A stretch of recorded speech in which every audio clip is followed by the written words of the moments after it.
It started, as many tragedies do, with a sound in the night. Oak Ridge, Oregon, was the kind of town where neighbors waved from porches, and the loudest thing you might hear after sunset was a distant coyote.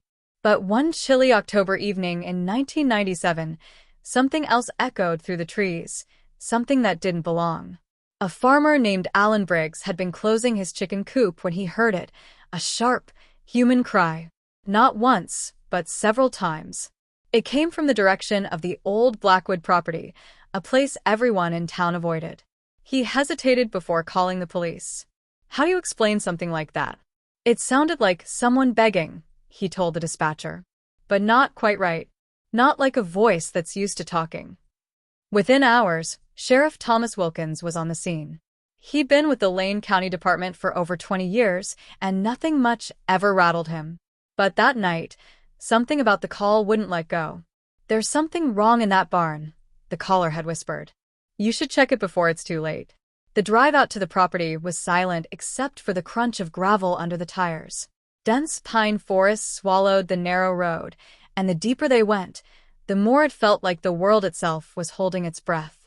When Wilkins and his deputies finally reached the clearing, they found the structure, an old red barn, weather-beaten and ghostly in the beam of their headlights. At first glance, it looked abandoned, but there was something deliberate about the way it was sealed. Heavy chains looped across the doors, rusted padlocks, boards nailed across the windows. Whoever was inside wasn't meant to come out. "Cut it open," Wilkins ordered quietly. The air shifted when the chain snapped. Even before the doors swung wide, the smell hit them, thick, sour, and indescribably human. One officer gagged. Another whispered, "What the hell is this place?" Then they saw movement. In the half-light, shapes stirred, 7 of them. Thin, pale figures were coiling from the flashlights. At first, no one could tell if they were adults or children. Their hair hung in matted clumps. Their skin looked almost translucent.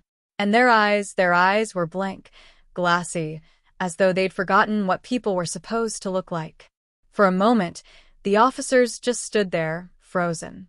Then Wilkins stepped forward. "It's okay," he said softly. "You're safe now." But as he took another step, one of the women hissed, not out of anger, but terror. She pressed her back to the wall, whispering something over and over. "The light burns, the light burns." It was in that moment the sheriff knew this wasn't just a rescue. It was the unearthing of something far older, far darker, and far more deliberate than anyone could have imagined. The barn wasn't just hiding victims. It was hiding a legacy. When the doors swung fully open, the beam of the deputies' flashlights cut through the dust like swords. What they revealed inside would haunt everyone present for the rest of their lives. The barn was eerily silent except for the slow drip of water somewhere above. The air was thick, a nauseating mix of rot, mold, and human waste. The floorboards groaned beneath their boots, and in that moment, it became clear this wasn't a place for animals. It was a prison. Against the far wall sat a crude wooden table, warped and stained dark from years of use. Beside it, a rusted stove, the only source of warmth. Tattered quilts hung like curtains, dividing the space into narrow stalls where straw mattresses lay flattened, covered with rags. Buckets in each corner replaced any sign of plumbing. There was no light bulb, no wiring, just slivers of daylight seeping through roof cracks like veins of gold cutting through the gloom. And then there were the women. They stood clustered together, barefoot, trembling, clutching each other's arms as though the touch of another human was the only thing holding them to this world. The oldest, Sarah, couldn't have been more than 40, though she looked decades older. Her hair was white at the roots, her eyes clouded with a strange, frightened intelligence. The youngest, a child, really no older than 12, hid behind her, face half buried in Sarah's tattered skirt. "Ma'am, are you hurt?" one deputy asked gently. She didn't answer. She stared at him like she didn't understand the words.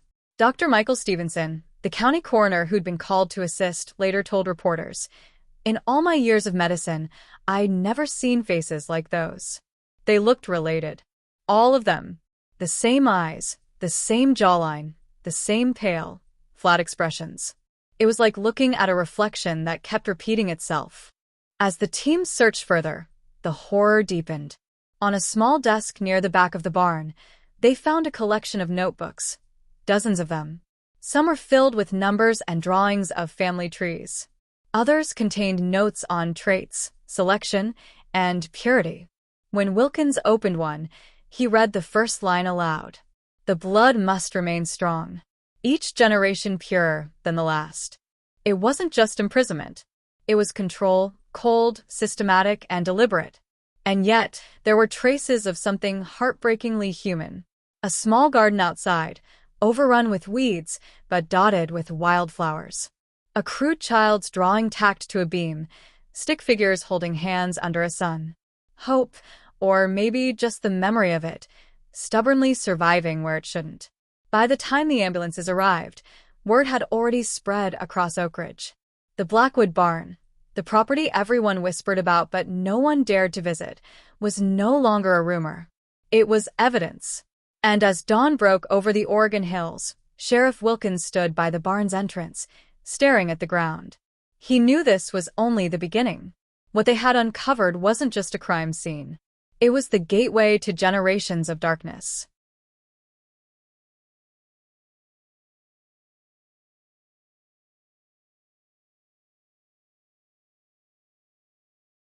To understand the horror inside that barn, investigators had to go backward, decades backward, to when the Blackwood name first took root in Oregon.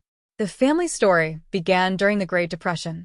In 1931, Elijah Blackwood, a miner who'd lost everything in the economic collapse, purchased 200 acres of forest land outside Oak Ridge for a price so low it raised eyebrows, just $175. Locals whispered that the land was cursed. Its previous owner had murdered his family there before taking his own life. Elijah didn't care. Curses don't pay bills, he supposedly said. At first, the Blackwoods lived like any struggling rural family, off the land, hunting, farming, keeping to themselves. But within a few years, neighbors noticed something strange. The children stopped attending school. The family's trips to town grew rare, then non-existent. By the late 1930s, no one saw them at all. In the Oak Ridge Library archives, there's still a yellowed note from a school director dated 1933. It reads, "Children exhibit knowledge appropriate for age, but avoid contact with others. Family behavior is extremely withdrawn." From that isolation, a seed of obsession began to grow. Elijah's middle son, Harold, inherited not just the land but his father's distrust of the outside world. He married a distant cousin from Idaho named Rebecca, a woman the town would never truly see. People said she always stayed in the car when Harold came to town, face hidden beneath a wide-brimmed hat. Some thought she was shy. Others thought she was hiding something. Their union produced 6 children, though only 3 survived infancy. The family kept meticulous handwritten notes about every birth, every illness, every death.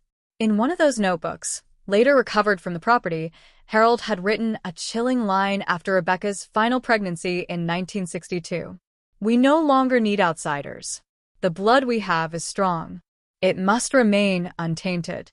That sentence marked the turning point, the moment ideology replaced isolation. The belief that purity was power. When Harold died in a farming accident in 1978, his son Jeremiah, then just 22, took control. He was intelligent, curious, but deeply paranoid. And unlike his father, Jeremiah didn't just want to preserve the family's way of life. He wanted to perfect it. He studied old books on genetics, animal breeding, and even ancient Egyptian royal customs. He convinced himself that greatness came from keeping bloodlines clean. By the 1980s, Jeremiah had stopped interacting with the outside world completely. He built 2 new structures on the property. One was a storage shed. The other was the Red Barn.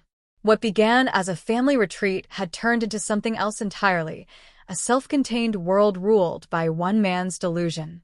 And deep within those wooden walls, Jeremiah's vision of a pure bloodline would take its final, horrific form. Every obsession starts somewhere. Jeremiah Blackwood's began with a lie he told himself, that isolation was strength and purity was salvation. But the deeper investigators dug into his journals, the clearer it became. Jeremiah's madness didn't appear overnight.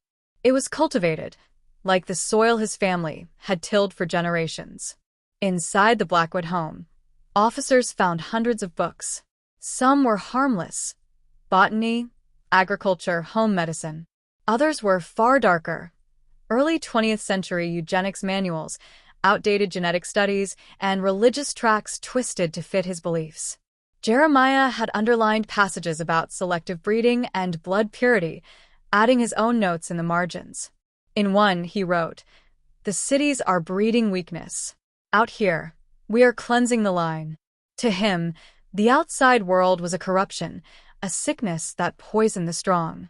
He believed that by controlling every union, every birth, he could create something untainted, something perfect. It's easy to imagine Jeremiah as a monster. But what made him truly terrifying was how rational he seemed, how his madness wore the mask of order. He kept precise records of everything: who was born, who fell ill, who failed. Each woman in the barn was assigned a number, a ranking based on fertility and physical traits. It was science without conscience. Dr. Eliza Montgomery, a forensic geneticist who later reviewed his writings, said it best. He wasn't ignorant. He was informed, but dangerously so. Knowledge in isolation becomes distortion. And distortion became doctrine. In his personal diary, Jeremiah wrote about building a legacy for the end times. He believed civilization was collapsing, poisoned by radiation, disease, and moral decay. The only way to survive, he wrote, was through the rebirth of a pure blood. So he created his own mythology. He told the women, his daughters, his nieces, his victims, that the outside world was dying, that they were chosen, that one day, when the air was clean again, they would emerge and repopulate the earth. It wasn't just control. It was indoctrination. Dr. Robert Peterson, a psychiatrist who studied the case, later described Jeremiah as a blend of cult leader and pseudoscientist, intelligent enough to convince, delusional enough to destroy. What made the story even more tragic was how his brother Joseph became both his accomplice and his prisoner. Letters found on the property showed a man torn between fear and loyalty, trying and failing to question Jeremiah's orders. By the late 1980s, the family's connection to the outside world had vanished completely. No more supply runs. No phone calls. No mail. The barn became their universe, and Jeremiah, their god. He once wrote, chillingly, "The first generations will suffer, so that the future may transcend." He wasn't wrong about the suffering. But what followed wasn't transcendence. It was torment carved into blood. For the 7 women who lived inside the Red Barn, life wasn't measured in years or seasons. It was measured in sounds: the scraping of locks, the creak of floorboards, the muffled steps of a man approaching the door. Their world was 12 meters long, 7 meters wide, and sealed from everything beyond. The windows were nailed shut. The only light came from the thin cracks between warped boards and the faint shimmer of daylight filtering through the roof. They had no calendars, no clocks. Time was a ghost they could only sense by the way shadows moved across the walls. Each day began the same way. Sarah, the eldest, would wake first and light the small wood stove, coaxing smoke through a makeshift vent. The others followed silently: Lily, Emma, Rose, Mary, and 2 younger girls, April and June. They cooked simple meals of potatoes, eggs, and vegetables grown in a small garden outside, the only patch of color in their gray existence. That garden, strangely enough, was sacred. It was the only place they could feel sunlight. But even there, they were watched. Sometimes by Jeremiah himself, sometimes by Joseph, who stood at a distance, rifle in hand. Inside, the women survived by creating their own rhythm, an imitation of normal life. They sewed, mended clothes, and whispered stories to the children. Sarah, who had taught herself to read from tattered books Jeremiah allowed inside, became their teacher. She read from an altered Bible, one Jeremiah had edited himself, where his own words were written among the verses. He'd crossed out entire passages, replacing them with warnings of the corrupted world beyond the fence. "The world out there is poisoned," he told them. "Only those who stay pure will be saved." And they believed him, or at least they were too afraid not to. Over time, they developed their own way of speaking, words with meanings only they understood. The Watcher meant Jeremiah. The Light meant punishment. And the Crossing meant childbirth. It was a fragile language built from fear. Yet even within that fear, humanity persisted. Emma kept a notebook hidden under her straw mattress. In it, she drew crude sketches of things she imagined: cities, rivers, people smiling. Her pictures looked like something from another century, shaped only by what she'd heard from older women who once glimpsed the world before being locked away. Psychologists later said it was a miracle any of them survived with their minds intact. But maybe survival was never about strength. Maybe it was about hope, tiny, stubborn hope that refused to die, even when everything else had been stripped away. Sarah once told investigators, "We thought we were the last people on Earth. We thought the world had ended, and we were what was left." In a way, she wasn't wrong. For them, the world had ended the day Jeremiah turned love into ownership and family into captivity. When the rescued women were brought to the University Medical Center in Portland, doctors thought they were dealing with a typical case of long-term isolation. They were wrong. What they found was something far rarer and far more disturbing. The first clue came during the physical exams. 5 of the 7 women had extra fingers or toes. Several had unusual facial symmetry, shallow cheekbones, and small, irregular teeth. At first, doctors assumed it was malnutrition. But the DNA tests told another story. Dr. James Richardson, a geneticist leading the investigation, described it bluntly. Their genomes looked like mirrors folding in on themselves. In simpler terms, large stretches of their DNA were identical on both chromosomes, something that only happens when both parents share the same ancestors. The level of genetic overlap was extreme, more than 35%. To put that in perspective, it's higher than what's seen in the most isolated populations on Earth. What Jeremiah had created wasn't just a family. It was a closed genetic loop, a system breeding within itself until the code of life began to collapse. The effects of that collapse were everywhere. One woman, Rose, suffered from a condition known as craniosynostosis, where the skull fuses too early, causing severe facial deformities and brain pressure. Another, April, had untreated phenylketonuria, a metabolic disorder that damaged her nervous system and left her with permanent cognitive delays. Almost all of them had congenital heart defects, poor vision, and compromised immune systems. But beyond the physical, there was something else, a shared stillness in how they moved, how they spoke, how they avoided eye contact. Years of confinement had trained their bodies to shrink, to disappear. Dr. Patricia Winters, a neuropsychologist, later said, "Their intelligence varied widely. Some were surprisingly perceptive, others struggled to form basic concepts. But all of them showed a remarkable capacity for adaptation. They had learned to survive in an environment where learning itself was forbidden." Jeremiah's notebooks, studied by the same doctors, revealed a chilling awareness of these outcomes. He knew the risks of inbreeding, he even wrote about them, but believed the suffering was necessary. "The weak will perish." One note read, "The strong will remain to perfect the blood." That wasn't science. That was delusion disguised as destiny. Experts compared it to ancient practices among pharaohs and royal dynasties that believed divine blood must remain pure. But unlike those ancient rulers, Jeremiah had no empire, only a decaying farm and a captive family to enact his obsession. When asked about the case, Dr. Richardson said something that still resonates today. "What happened in that barn is what happens when knowledge exists without empathy, when science loses its soul." And for the women who lived there, that loss wasn't theoretical. It was written into their DNA. By the time the world learned about the Blackwood barn, it had already become a symbol of secrecy, madness, and the failure of a community to see what was hidden in plain sight. But in the fall of 1997, for Sheriff Thomas Wilkins and his small team, there wasn't time for symbolism. There were lives to save. The 7 women were transported to a nearby hospital that night, wrapped in blankets, blinking like creatures seeing daylight for the first time. They barely spoke. When they did, it was in short, fragmented phrases, words shaped by years of fear. Sarah, the eldest, became the voice for them all. Her first full statement to investigators was simple. Daddy said the outside world was poison. He said we were the only ones left. As forensic teams combed the property, they uncovered the full scope of Jeremiah's operation. The barn wasn't an accident of neglect. It was a design.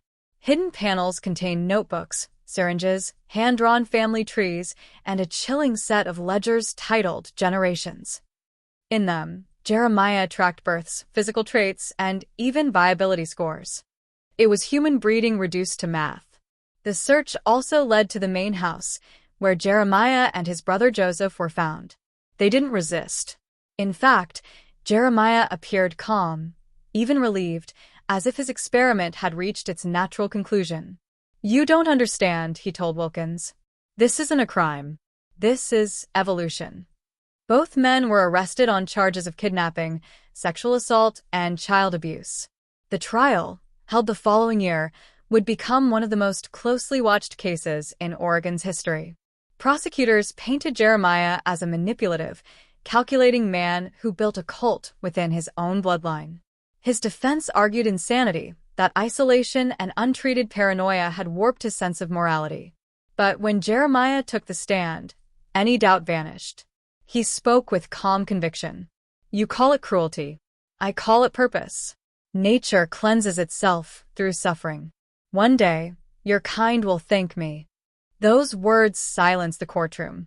In September 1998, Jeremiah Blackwood was sentenced to 6 consecutive life terms with no possibility of parole. Joseph, who claimed he had acted under his brother's psychological control, received 45 years. Judge Ellen Hayes, during sentencing, delivered a statement that would later be quoted nationwide. This was not the work of ignorance. It was the work of intellect without empathy, a mind that mistook cruelty for creation. When the verdict was read, Sarah sat in the courtroom, hands trembling. For the first time, she wasn't staring at the ground. She was looking directly at the man who had stolen her life, and she didn't look away. That was the moment the cycle broke. Not with science, not with law, but with a survivor daring to meet her father's gaze and refuse his legacy. For the 7 women rescued from the Blackwood barn, freedom didn't begin with an open door. It began with confusion. At first, they couldn't understand the noise of the city, the hum of traffic, the flicker of lights, the rush of air conditioning. To them, it was chaos, a kind of sensory overload after a lifetime of silence. Doctors at the University of Oregon developed a special rehabilitation plan, something the world had never really attempted before.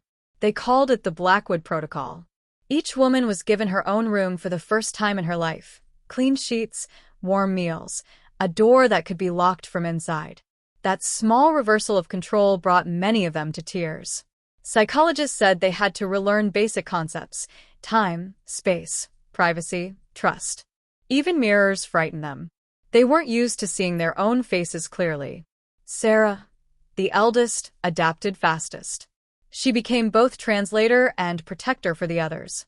Doctors described her as deeply intelligent, cautious, and fiercely maternal.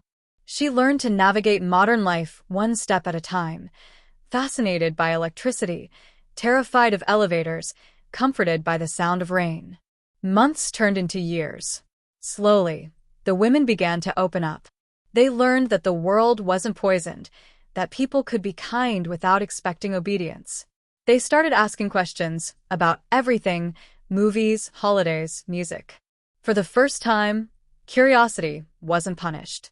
In 2001, with the help of Dr. Catherine Morris, Sarah published a memoir titled Born in Darkness: Memories of the Blackwood Barn. It was haunting, poetic, and brutally honest. The book became a national sensation, not because of the horror it described, but because of the quiet hope it carried. In one passage, Sarah wrote, "We were not made by monsters. We were unmade by them. But the pieces that survived, those belong to us now." The book's earnings were placed in a trust fund for the women's ongoing care and education. Some eventually learned to drive, others took art classes or worked part-time jobs under supervision. Rose and April, the two youngest, required lifelong medical support but were never separated from the group, their bond too strong to break. And Sarah, she became something unexpected, an activist, a voice for those who couldn't speak. She stood on stages she once couldn't imagine existing and told crowds, "Freedom isn't a place. It's a realization that no one owns your life but you." The barn had been their world once. Now, it was just a shadow they walked away from together. They were born in darkness, yes, but they learned how to live in the light. The Blackwood case didn't just end in a courtroom. It rippled outward, through science, through law, and through the collective conscience of a nation that asked itself, how could this happen here? In the years that followed the trial, researchers, lawmakers, and educators all studied the tragedy, not as a spectacle, but as a lesson. What they uncovered would forever change how America looked at isolation, homeschooling, and rural welfare. In 2003, the U.S. Congress passed what became known as the Sarah Law. It was named in honor of the eldest survivor, the woman who had spent her first 40 years locked away and her next years making sure no one else suffered the same fate. The law required stricter oversight of home-educated children in remote areas and introduced new training for local authorities to detect signs of extreme isolation and abuse. Isolation hides more than neglect, Senator Elaine Brooks said during the bill's introduction. It can hide entire generations. Beyond law, the scientific community learned something, too, not just about genetics, but about resilience. The anonymous medical data from the 7 survivors, released only with their consent, became foundational for studying the effects of long-term inbreeding in humans. Over 2 decades later, that research continues at the University of Washington, helping doctors better understand rare genetic disorders around the world. But perhaps the most powerful legacy wasn't written in policy or science. It was in people. Sarah became a national advocate for victims of captivity and familial abuse. Her speeches were raw, often ending in silence rather than applause, the kind of silence that comes when words reach a place too deep to fill. "We weren't hidden because we were weak," she once said. "We were hidden because someone feared what we could become if we knew our own worth." Documentaries, films, and books followed, but none captured the truth like the survivors themselves. They refused to be defined by their suffering. Instead, they chose to turn it outward, to help others trapped in invisible cages, whether physical or emotional. Even Joseph Blackwood, serving his sentence quietly, eventually began cooperating with psychiatrists, studying coercion and cult-like control. In a letter written years later, he said, "I thought silence was loyalty, but silence was complicity. I wish I'd spoken sooner." The story of the Blackwoods is, in the end, less about one family's descent into madness and more about society's blind spots, the way entire communities can look away from what they don't want to see. As one journalist put it, the Blackwoods didn't vanish from the world. The world simply stopped looking in their direction. And that, more than anything, was the true horror and the lesson we can never afford to forget. 18 years after the night the locks were cut and the barn doors swung open, the Blackwood property stood silent once more. The red paint had faded to rust. The fences had collapsed under the weight of ivy and time. Only the wind moved freely now, whispering through the pines like a ghost remembering. In 2015, the state of Oregon finally demolished what remained of the Blackwood homestead. Locals gathered on the edge of the clearing, some out of respect, others out of morbid curiosity. Heavy machines roared to life, and within hours, the structure that had held generations of darkness was gone, turned to splinters and dust. Where the barn once stood, a simple bronze plaque was placed. It reads, "To honor the resilience of the human spirit in the face of cruelty. To remember that isolation must never replace community." No dramatic monument, no statues, just a quiet reminder, because some stories don't need to be built higher. They need to be laid to rest. For the survivors, the demolition was bittersweet. Sarah and the others chose not to attend.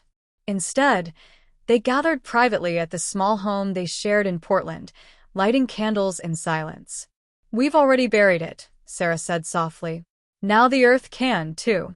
By then, 5 of the 7 women were living independent lives. 2, Rose and April, remained under full-time care, their health fragile but stable. The bond between all of them, however, never faded. They still called each other sisters, not because of blood, but because of what they endured together. Sarah continued her advocacy, traveling across the country to speak about recovery, identity, and hope. Her 2010 address at the National Conference on Child Abuse became one of the most replayed clips in social work training programs. "People ask how I survived those years in the barn," she said. "The truth is, I didn't know there was a choice. Survival wasn't bravery. It was instinct. But healing, that's a choice we make every single day." Her words became part of the legacy, a counterweight to the cruelty her father left behind. Today, the site of the Blackwood farm is a small field of wildflowers. Locals say every spring, bright yellow blooms cover the ground where the barn once stood, as if nature itself insists on reclaiming what was taken. Tourists still visit, quietly leaving notes at the plaque. Most of them say the same thing: "We remember." And maybe that's the point. Not to sensationalize, not to dwell on the horror, but to remember what happens when compassion disappears and how far the human spirit can rise when it finally returns. Because the story of the Blackwood women isn't a story of monsters. It's a story of survival, of life finding its way back to the light, even after generations of darkness tried to bury it.